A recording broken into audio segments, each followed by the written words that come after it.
Il existe plusieurs sources de financement privé.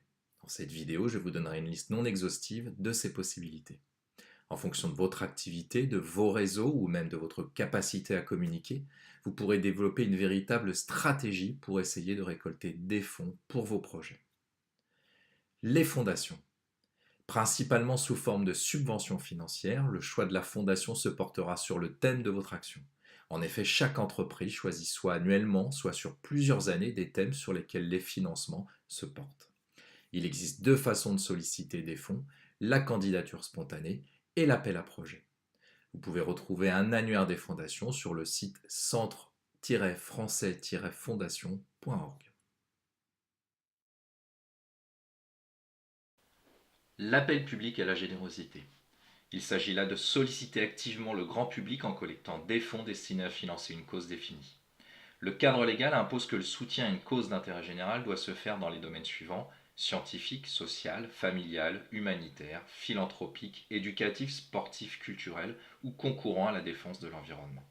Attention, seules les associations d'utilité publique peuvent faire du porte-à-porte.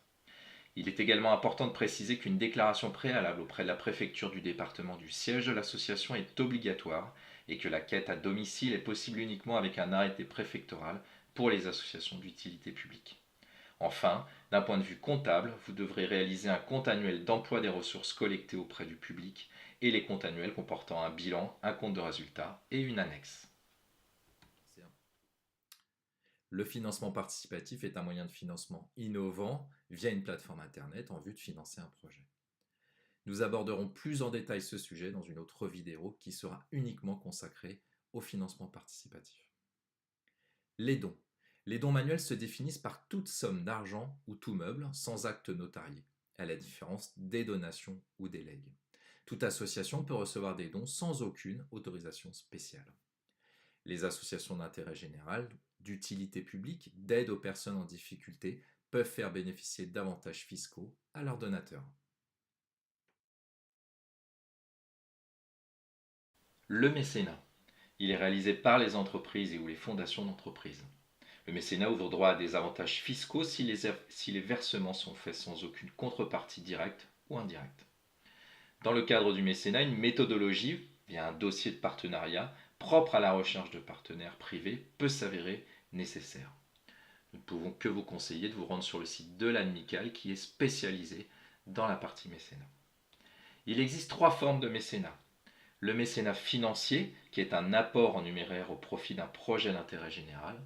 Le mécénat en nature, il s'agit ici de donner ou mettre à disposition des biens, des produits ou des prestations de services. Enfin, le mécénat de compétences, par la mise à disposition d'un salarié sur son temps de travail au profit d'un projet. Le sponsoring. Le sponsoring est un soutien financier ou matériel pour l'association, mais également une opération commerciale pour l'entreprise. Il existe trois formes de sponsoring. Le sponsoring financier, pour le financement d'une activité ou d'une manifestation par exemple. Le sponsoring matériel, qui est le don ou la mise à disposition des infrastructures pour tenir une buvette par exemple.